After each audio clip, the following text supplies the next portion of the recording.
From Washington, this is VOA News.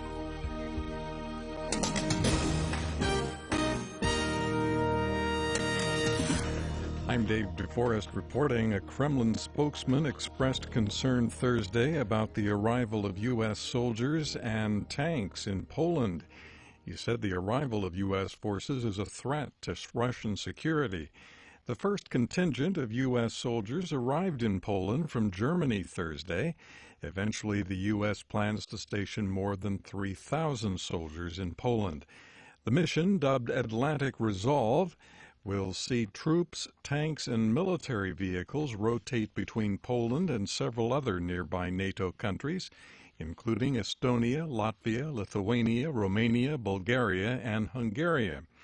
The deployment was ordered by the Obama administration in 2014 as a response to Russian aggression in Ukraine. United Nations head António Guterres joined leaders from several European countries in Geneva Thursday, trying to resolve the decades-long political crisis in Cyprus. He, along with representatives from Cyprus, Greece, Turkey, and Britain, gathered in an effort to hammer out an accord that would create a united two-zone federation.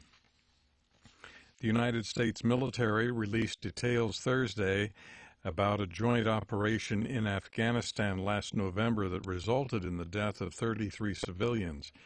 Residents and Taliban insurgents say the attack on the village of Bose in Kunduz province flattened dozens of houses. In addition to the deaths, 27 people were wounded. General John Nicholson, commander of U.S. forces in Afghanistan, says he deeply regrets the loss of innocent life.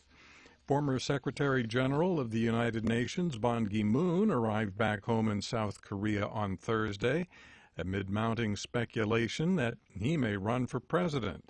Ban was greeted by thousands of supporters at Incheon Airport near Seoul. This is VOA News.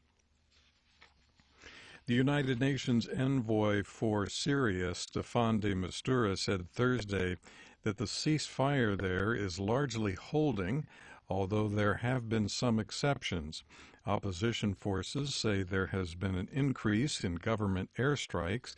De Mistura says a cutoff of water to the Syrian capital Damascus threatens to derail peace talks scheduled for later this month in Kazakhstan. The government of Gambian President Yahya Jammeh is asking the Supreme Court to block the inauguration of his successor, Adama Barrow.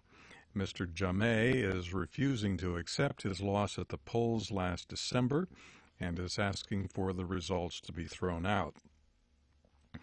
Israeli Prime Minister Benjamin Netanyahu said Thursday that the upcoming Paris Peace Conference is rigged against his nation and that he will not be bound by anything it decides. The conference, beginning January 15th, may endorse a framework for peace between Israel and the Palestinians. French President François Hollande says the conference is intended to cement international support for a two-state solution in the Middle East. U.S. President-elect Donald Trump's choices to lead the Department of Defense and Central Intelligence Agency distanced themselves from the incoming president by advocating a tough approach toward Russia. The statements came Thursday during testimony at congressional confirmation hearings.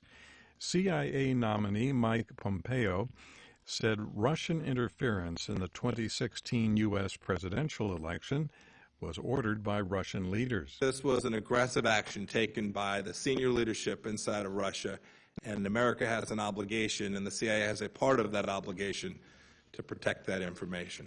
Defense Department nominee General James Mattis told the Senate Armed Services Committee that the post-war balance of power is being threatened more than ever by Russia. I would consider the principal threats to start with Russia, and it would certainly include any nations that are looking to intimidate nations around their periphery, regional nations nearby them.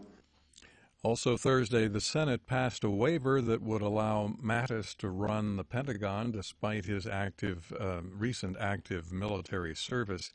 Neurosurgeon Ben Carson testified before the Senate Banking Committee concerning his appointment to the Department of Housing and Urban Development.